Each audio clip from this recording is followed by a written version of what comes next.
Magandang araw mga kaswang. Isang kwento galing sa isang kakilalang ating bigyang buhay ngayong araw. Ito ay galing kay Maldeng. Hindi niya sasabihin ang buong detalye ng kanyang pagkatao, maging ang eksaktong lugar, taon at petsa ng pangyayari. Ang mga pangalan sa pangyayari ay kanya ring pinalitan upang huwag malantad ang tunay na katauhan. Dahil sa huwad ng pag-ibig ng kinakasamang si Hilaria, ay nawasak ng sobrang puso ni Maldeng. Umabot sa punto na gusto na niyang magpakamatay dahil hindi nito na kaya ang ginawang pagtataksil ng kinakasama. Sumama ito sa mismong kumpari ni Maldeng at ang masakit pa ay nalaman ni Maldeng na ang bunso pala nilang anak ay hindi kanya, kundi sa kumpari niya.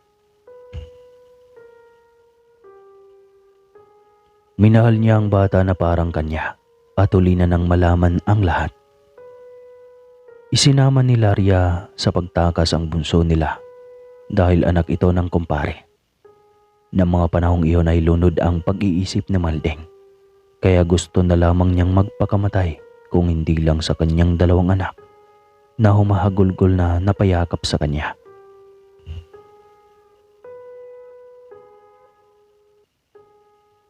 Tatay, wag po. Nandito po kami ni Nene. Umiiyak na pakiusap ni Totoy kay Maldeng. 10 taon na si Totoy kaya medyo nakakaintindi na ito sa mga pangyayari.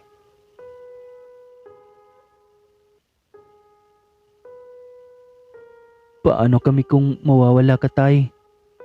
Ikaw na lang ang meron kami. Tapos ganito pa ang gagawin mo sa amin. Tila nahimasmasan siya at napahagulgol din ng iyak, sabay yakap sa dalawang anak.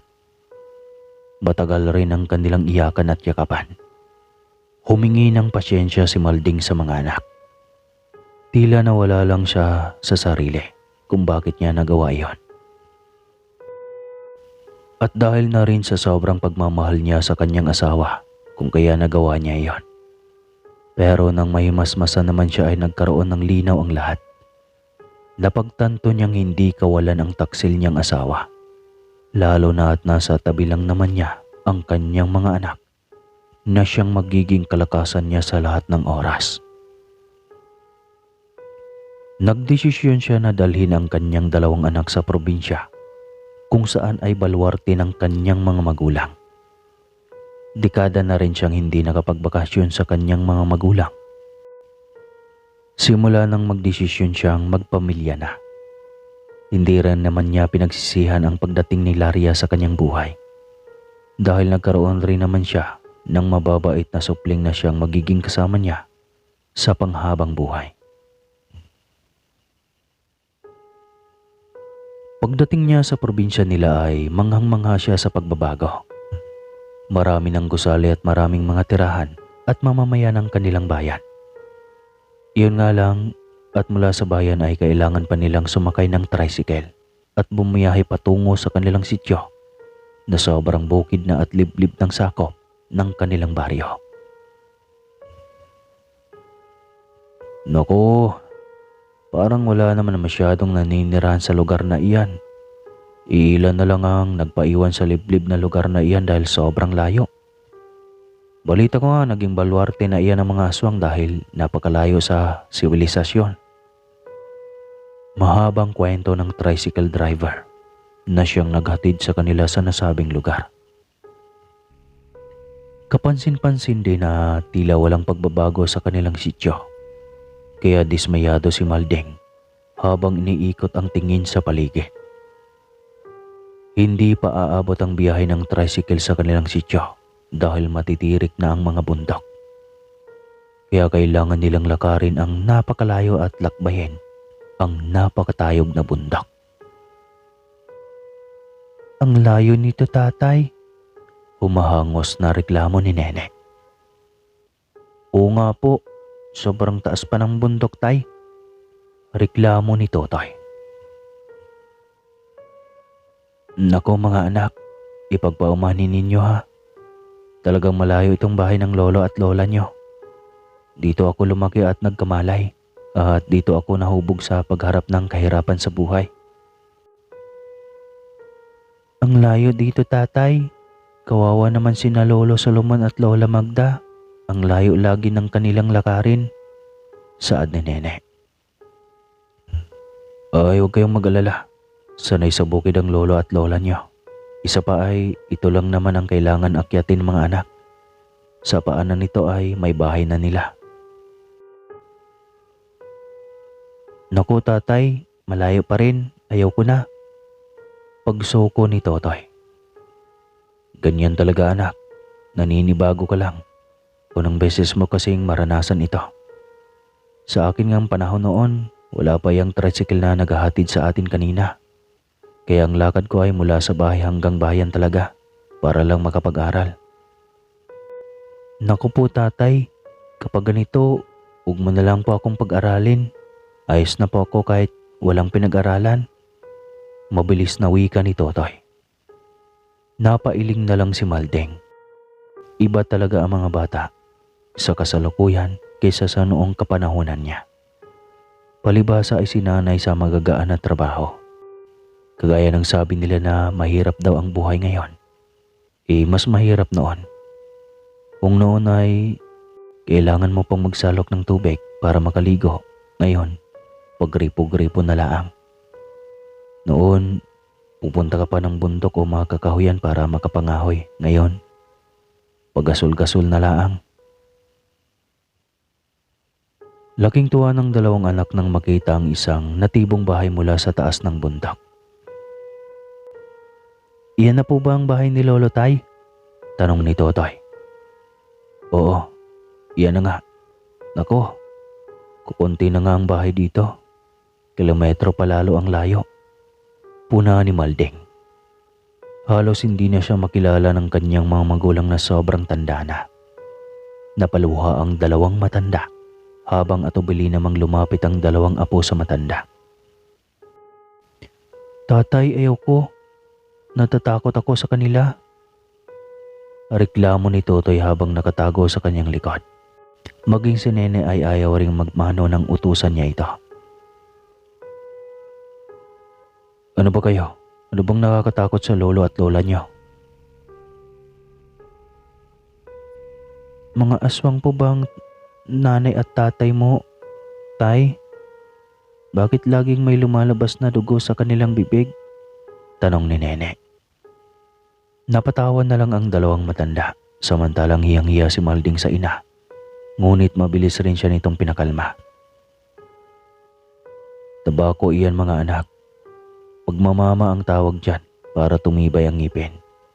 Paliwanag niya sa dalawa. Kung ano ang pagpapaintindi na ang kanyang ginawa sa dalawa hanggang sa naging malapit na ang dalawa sa kanilang lolo at lola.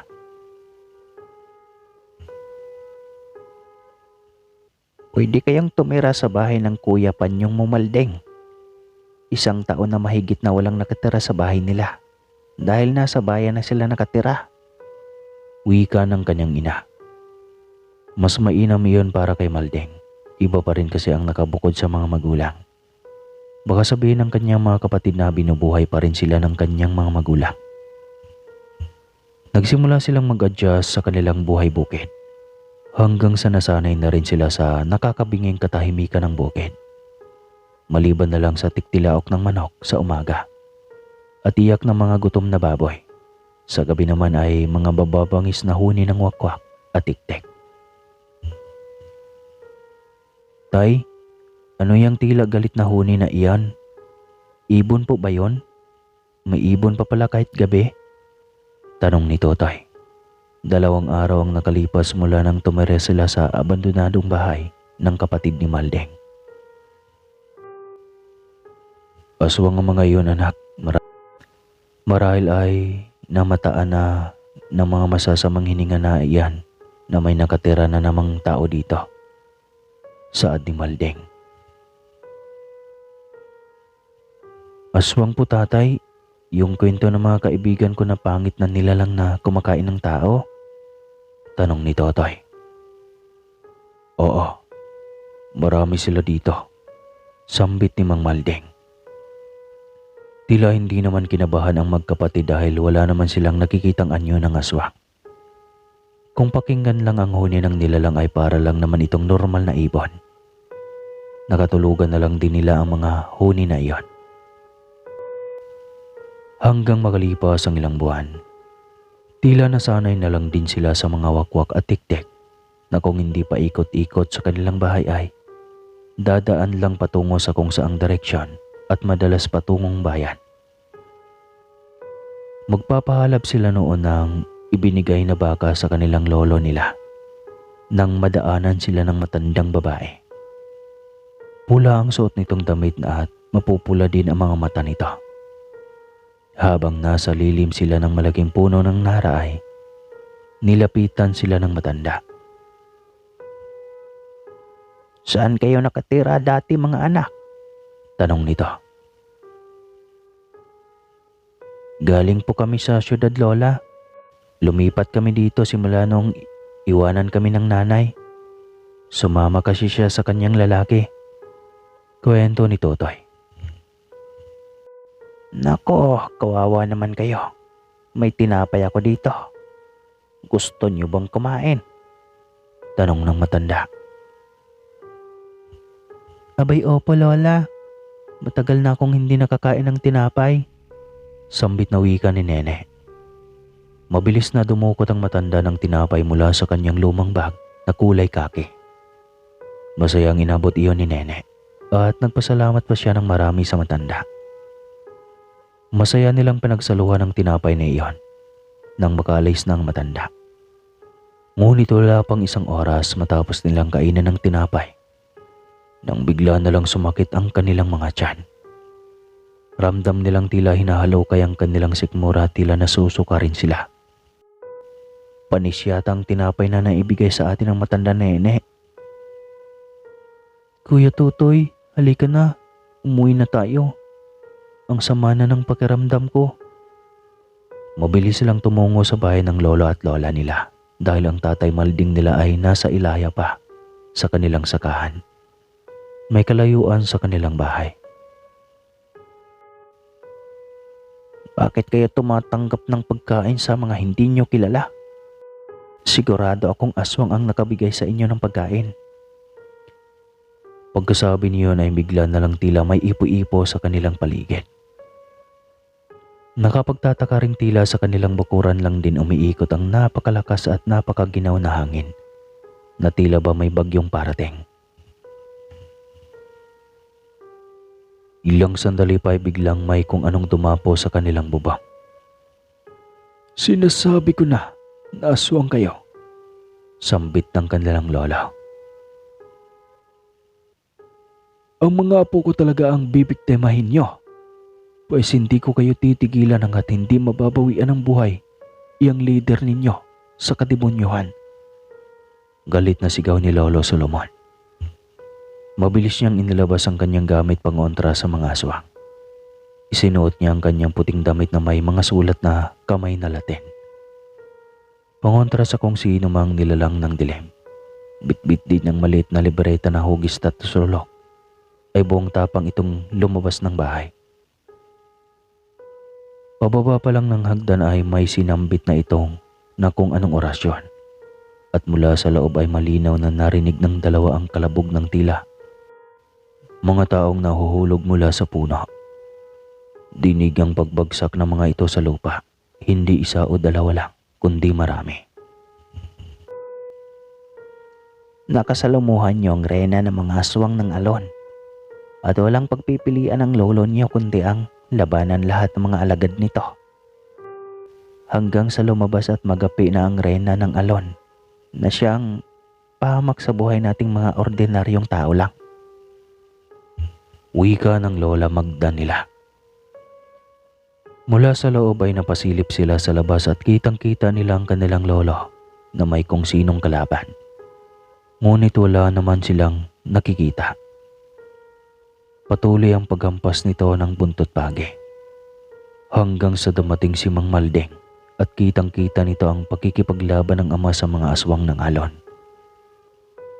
Kampante itong hindi magalaw ng mga aswang dahil may suot siyang habak. Mabilis siyang lumapit sa kanyang ama para tulungan ito sa pagkikipaglaban. Pumasok ka na lang doon sa loob, Malding. Kayang-kaya ko sila. Naku tay, alam ko naman pero hindi pwedeng pabayaan kita, sagot ni Valne. Huling naalala ni Malding na nakipaglaban sila sa mga aswang ng alon ay noong 10 taong gulang siya. Nang maging biktima ng mga aswang na ito ang kanyang 2 taon pa lang na kapatid noon. Nagulat si Mang Malding sa kakayahan na mayroon ng kanyang ama ngayon. Hindi ito ganito kalakas ang taglay na karunungan noon ng kanyang ama. Matanda na ito ngunit napakaliksi at napakalakas pa rin itong makipaglaban. Pumasok ka na roon sa loob. Ako na ang bahala sa mga ito. Utos ng matanda sa kanya. Base naman sa kanyang nakita ay kayang-kaya naman talaga ng kanyang tatay ang makipaglaban sa mga nilalang. Sobrang lakas nito at liksi. Dinaig pa ang edad 20 pataas sa liksi nito kung gumalaw. Bago siya pumasok ay pinadala ng kanyang ama ang bote ng langis. Ipainom mo sa mga anak mo. Hindi ko na nagawa pa kanina dahil alanganin na sa oras. Wika ng kanyang ama. Kinabahan si Malding sa sinabi ng ama. Wala siyang ideya kung anong nangyari sa kanyang mga anak. Ngunit batid niyang masama iyon. Patakbo niyang pinasok ang bahay at nakikita niyang 2 anak na namilipit sa sakit ng tiyan. Namumutla at naglalaway. Naduduwal ang mga ito ngunit laway na malapot lamang ang naiilabas. Mabilis niyang pinalagok ng langis ang kanyang mga anak at ilang sandali lang ang lumipas ay nakatulog na ang mga ito. Pinilit pa niyang huwag ang mga itong makatulog dahil nangangamba siya na baka may masamang mangyari sa mga ito.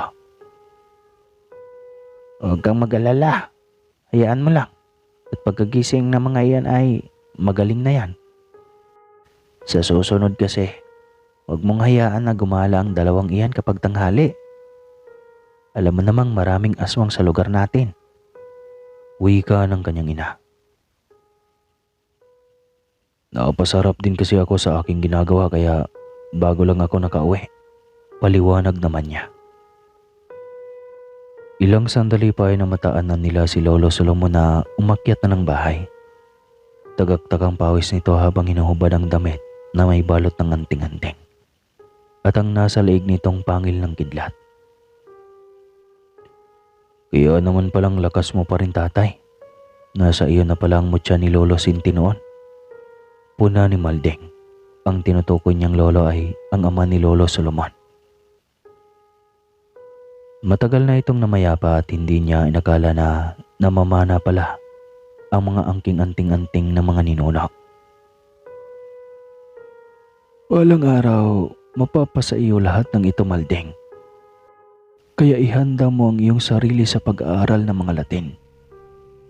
Kailangan mong malaman kung paano ang pagbasa ng mga salitang Latin upang hindi ka mahirapan na aralin ang mga nilalaman ng libreta. Naku butay, natatakot akong baka ikabaliw ko pa iyan. Reklamo niya. Marami kasi noon ang nabalitaan niyang nababaliw dahil hindi kaya ang lamang Latin ng libreta. Hindi sa kagaya mo, anak kita kaya nananalaytay ang dugong antingero na mula pa sa ating mga ninuno. Napaisip si Malding, bakit nga ba hindi niya subukan? Balang araw ay maipapamana rin niya kay Totoy ito at malaking tulong depensa sa pamilya at sarili laban sa mga masasamang loob. Sa huli ay natutunan na niya kung paano ito gamitin at ngayong matanda na siya, handa na rin siyang maituro at maibigay ito kay Totoy nang sa ganoon ay maipasa rin ito hanggang sa kahuli-hulihang henerasyon ng kanilang angkan. At gaya ng dati, hanggang dito na lang po muna ang kwentong ito. Maraming salamat sa lahat ng walang sawang sumusuporta at nakikinig. Pagpalain pa kayo.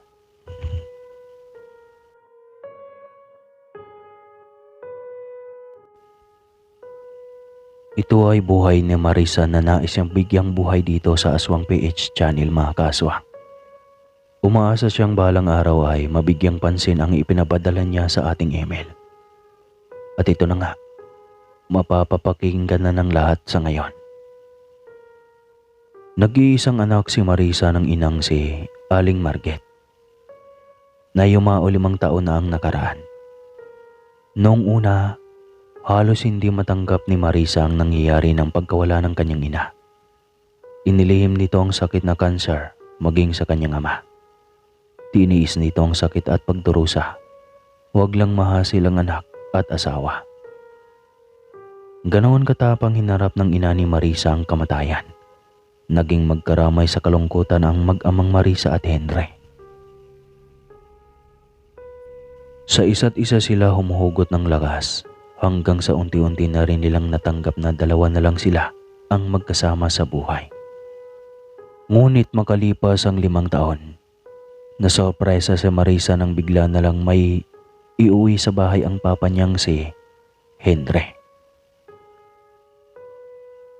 Anak, ang tita Delfa mo, siya ang magiging bago mong mama. Nagulat si Marisa sa biglaang pagdating ng ibang tao sa buhay nila ng kanyang ama. Hindi niya matanggap na may bagong babae sa buhay nito at lalong hindi niya kailangan ng bagong mama. Para kay Marisa, nag-iisa lang ang ina niya sa buhay niya, walang kapalit. Hindi, ayoko sa babaeng yan, Papa. Hindi mo siya pwedeng iuwi rito kung hindi. Lalayas ako sa bahay na ito. Napatitig ng matagal si Mang Henry sa anak nito bago ito nakipagsukatan. Sigurado ka, kung lalayas ka, kaya mo bang buhayin ang sarili mo? Kaya mong pag-aralin? Bahala na. Basta ayoko, Papa. Ayoko. Hindi sige, lumayas ka Marisa. Kung kaya mo na ang sarili mo, hala, layas. Maluwag ang pinto. Hindi mo pwedeng harangan ang plano ko sa buhay, lalo na ang kaligayahan ko. Anak lang kita. Sobrang nasaktan si Marisa sa mga salitang lumabas sa bibig ng ama. Hindi niya matanggap na ganoon lang siya kadaling ipagtabuyan nito. Kaya mo ba akong ipagpalit sa babaeng yan, Papa? Maluwalohang sumbat niya. Ikaw ang ayaw tumanggap, Marisa. Ikaw ang hindi nakakaintindi. Mahirap din bang intindihin na isa lang ang ina ko? Walang makakapalit sa mama ko, Papa. Sabay takbo sa kanyang kwarto. Sa Emma na kanina patahimik ay bagsak ang balikat na nakatingala kay Henry. Nag-aaway tuloy kayong mag-ama dahil sa akin, Henry. Uuwi na lang ako kung ganitong hindi ako tanggap ng anak mo. Malungkot na wika ni Emma. Hindi, Emma. Dito ka lang. Hindi talaga lalayas yan. Takot lang yan. Hayaan mo na natin sa ngayon. Nabigla lang yan dahil biglaan tong pagpapakilala ko sa iyo sa kanya. Malalim na buntong hininga ang pinakawala ni Emma. Handa naman siyang magparaya, wag lang masira ang mag-ama. Ngunit ayaw na rin mapalayo ni Henry sa kanya. Isang umaga, habang nagluluto ng agahan si Emma, nang pumasok sa kusina si Marisa at sinungitan niya ito.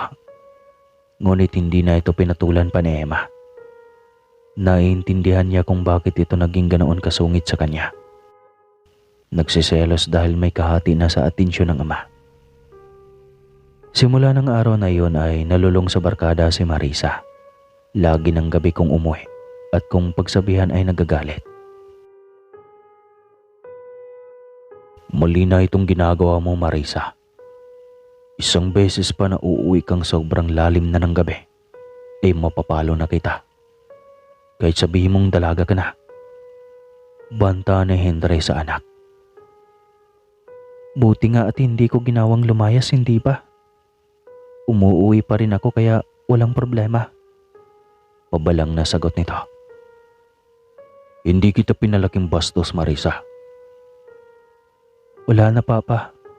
Lumaki na ako at naging bastos na. Wala na tayong magagawa pa. Pamimiluso po pa nito. Kamunti ka na itong pagbuhatan ng kamay ni Henry kung hindi lang naharang na Emma.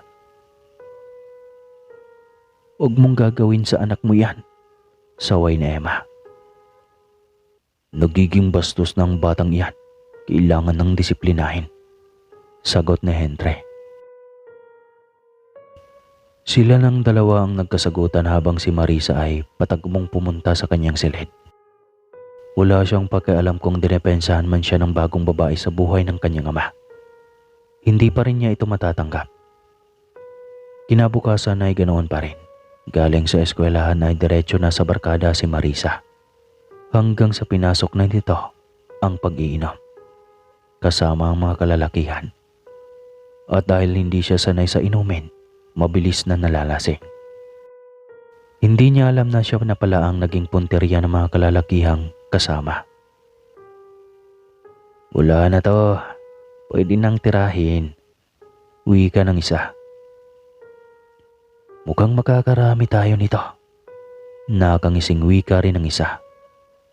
Pinagtulungan na ng mga itong buhatin si Marisa nang may mga kalusko silang narinig mula sa kakahuyan. I-check nyo. Baka may taong nakakita sa atin. Wika ng isa. Paikis-ikis itong naglakad sa kakahuyan para silipin ang kung anumang nilalang ang nasa kakahuyan. Putik, pusang gala lang pala. Wika nito ng nakahalakhak. Nang makita ang kulay itim na pusa na nakatingala dito. Ngunit natigilan ng lalaki nang makitang bigla na lang lumaki ng unti-unti ang pusa. Hanggang mag-anyong tao ito ngunit napakapangit ang itsura. Nagbabaga ang mga mata na may mahahabang pangil at nangingintab sa langis ang katawan. Ay hindi! Aswang! Sigaw ulit nito. Biglang nawala ang kalasingan ng lalaki at kumaripas ng takbo palapit sa kanyang mga kasama.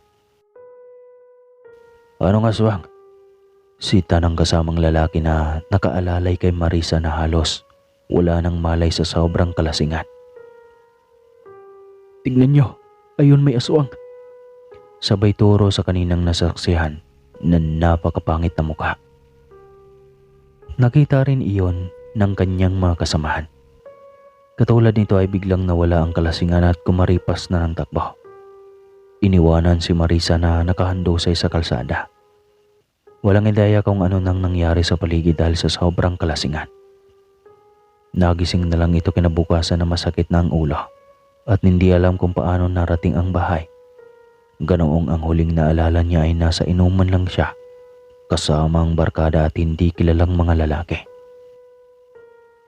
Narating na lang niya ang kusina ay hindi pa rin niya maisip kung paano siya nakauwi. Mabuti at gising ka na. Ito, pinagtimpla kita ng mainit na gatas. May mainit ng sopas. Para naman mawala ng konti ang hangover mo. Bungad ni Emma sa kanya. Tahimik lang niyang dinampot ang tasa ng mainit na gatas at humigop ng laman. Sa susunod, huwag kang magtiwala sa mga sinasamahan mo. Paano kung maghahasa ka? Wika pa nito. Tinapunan lang ni Marisa ng matalim na titig ang bagong inainahan.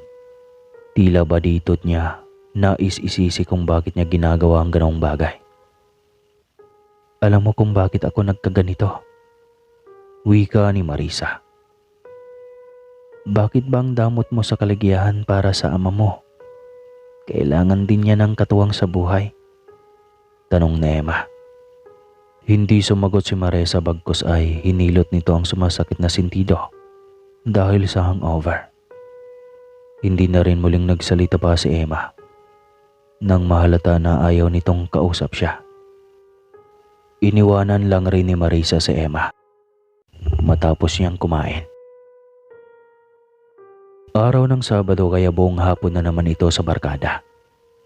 Tila nagulat pa ang mga kasama nito sa inuman nang makita siya. Inakala ng mga ito na nalapan na ng aswang ang dalaga. Oh, ba't parang nakakita kayo ng multo? Tanong ni Marisa sa mga ito.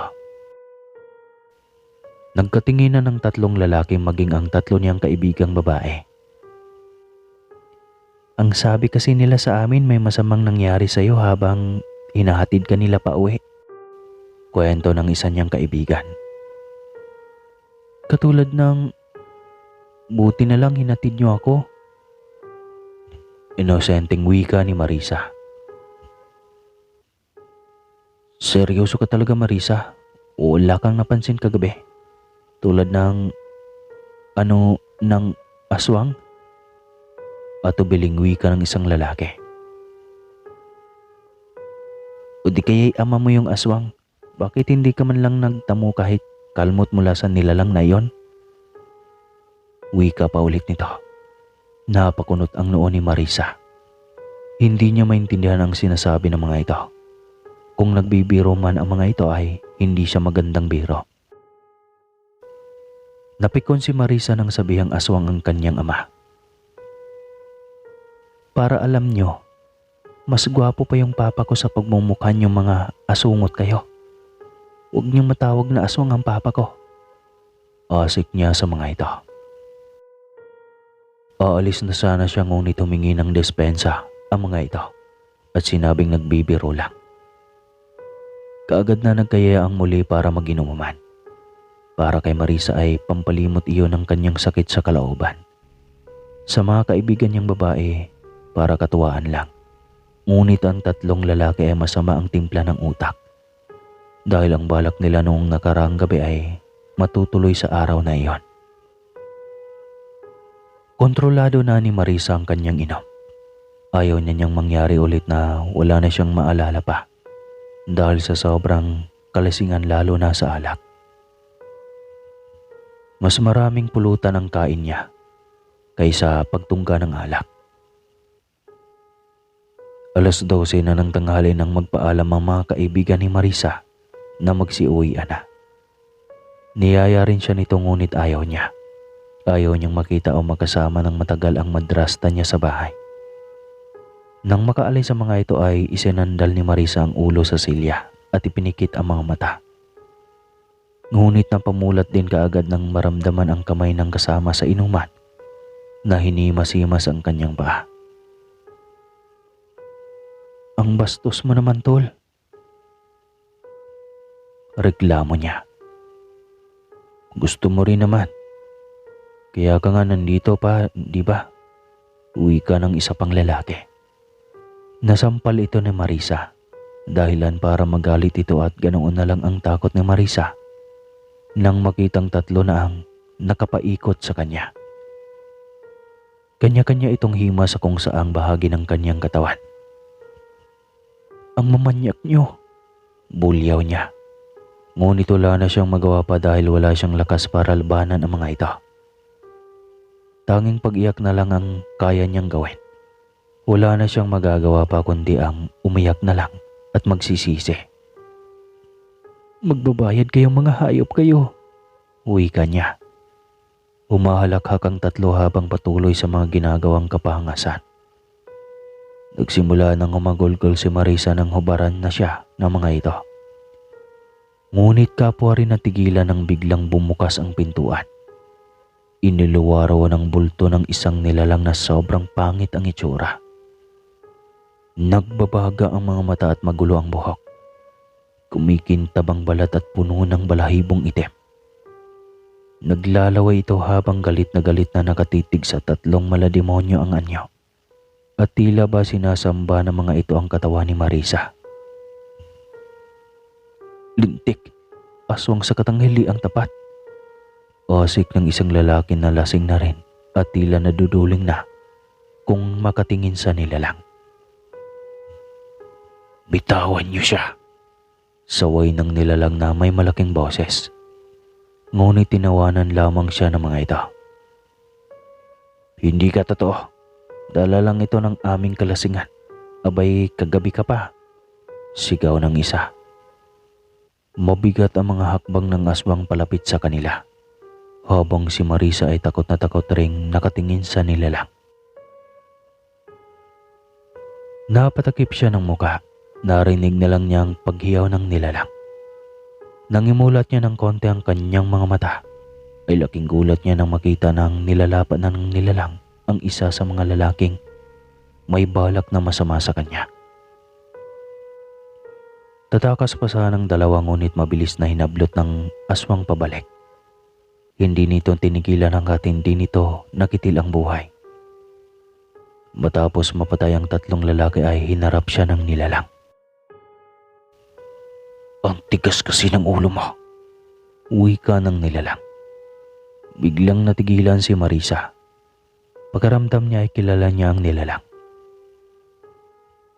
Sino ka? Bakit parang kilala na kita? Hindi umimik ang nilalang. Tinignan lang siya nito at ganoon na lang ang gulat niya nang unti-unti itong nagbagong anyo. Isang normal na tao at ito ang kanyang madrasta.